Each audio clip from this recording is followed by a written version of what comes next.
মানে আপনি রাসূল বিদ্বেষী, তার মানে আপনি কোরআন বিদ্বেষী, তার মানে আপনি আল্লাহর বিরুদ্ধে বিদ্বেষী করেন। মানে আপনার কাছে কোরআন ভালো লাগে না, আপনার কাছে রাসূলের হাদিস ভালো লাগে না, আপনার কাছে রাসূলের আদর্শ ভালো লাগে না, আপনার কাছে রাসূলের সুন্নাত ভালো লাগে না। যার কাছে রাসূলের সুন্নাত ভালো না লাগবে সেই রাসূলের উম্মতে না।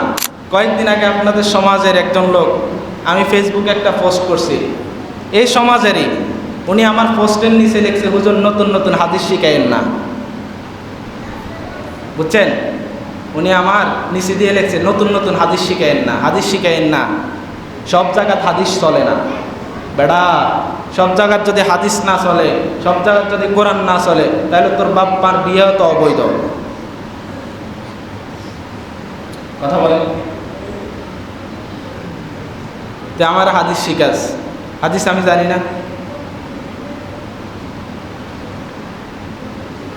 তোমার মন মতো হইলে আমি ঠিক আছি, মন মতো না হইলে আমি ঠিক নাই। আমার কথা ভালো লাগলে শুনবা, না হইলে বাইরে চলে যাও। আমি যেটা হক কথা ওইটা মিম্বারে বসে বলবো। তোমার সমস্যা হইলে তুমি আসিও না। তোমার ভয় পাওয়ার সময় আছে আমার? তোমার দল ক্ষমতায় আছে, তুমি আমার ঠেট মাইরা দিলা। আমি যেটা হক বুঝি, যেটা কোরআন হাদিসে আছে, আমি পুরা সপ্তাহ ধরে স্টাডি করে তারপর আসে এটা মসজিদে বলি। তাহলে তুমি আমার হাদিস শিখেবা? আমি বলছি আপনার সাথে ক্লাস করবো, হাদিস কয়টা বলতে পারেন আমি বলামো, মসজিদে সবার সামনে দাঁড়াই, মিম্বারে খুতবা দিবেন আপনি, আমি বসে বসে শুনবো হাদিস কয়টা বলতে পারেন।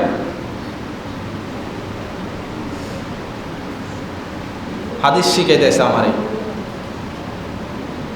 খবরদার, যেটা ইসলাম সমর্থন করে, যেটা কোরআন সমর্থন করে, যেটা হাদিস সমর্থন করে, ওটাই আমরা মিম্বার থেকে আওয়াজ তুলে বলি। আপনি মানলে আপনি জান্নাতি, না মানলে এটা আপনার ইচ্ছা, আপনি মানবেন না, না মানবেন। মানলে আপনার রাস্তা সহজ হয়ে যাবে, না মানলে আপনার রাস্তাটা কঠিন হয়ে যাবে। আমরা তো আপনাকে জাহান্নামের জন্য অফার করি না, জাহান্নামের জন্য অফার করি? কথা বলেন, জাহান্নামের জন্য বলি যে এই কাজটা করলে আপনি জাহান্নামে যাবেন, এটা বলি? আমরা বলি যে এই কাজটা করলে আপনি জান্নাতে যাবেন, ওই কাজটাই আপনাকে বড়াই, ওই কাজটার কথাই আমি বলি। তাহলে ওই কথা বললে আপনার গায়ে লাগে কেন? তার মানে আপনি রাসূল বিদ্বেষী, তার মানে আপনি কোরআন বিদ্বেষী, তার মানে আপনি আল্লাহর বিরুদ্ধে বিদ্বেষী করেন।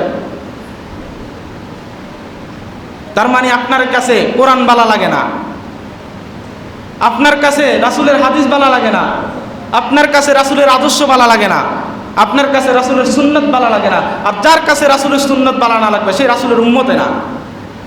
আপনি আবার উম্মত দাবি করেন, আপনি আবার নিজেরে আমি মুসলিম দাবি করেন, আমি মুসলমান। কে বলছে আপনি মুসলমান? যে রাসূলের হাদিসের কথা শুনলে বলে হাদিস শিখাইতে আসিয়েন না, সে আবার মুসলিম হয় কিভাবে? সে তো নবীরাই মানে না। রাসূল কি মিথ্যা কথা বলে গেছে? রাসূল হচ্ছে এমন একজন ব্যক্তি যিনি যেই ব্যাপারে হ্যাঁ বলছে ওটা শরীয়তে জায়েজ হয়ে গেছে, তিনি যেই ব্যাপারে না বলছে ওটা শরীয়তে না হয়ে গেছে। তিনি সমর্থন দিয়েছে তো এটা জায়েজ, এটা শরীয়তে হ্যাঁ বলে দিছে। তিনি সমর্থন করেন নাই তো এটা শরীয়তে হারাম বলে দিছে, এটা সম্পূর্ণ হারাম। উনি হচ্ছে এমন একজন ব্যক্তি।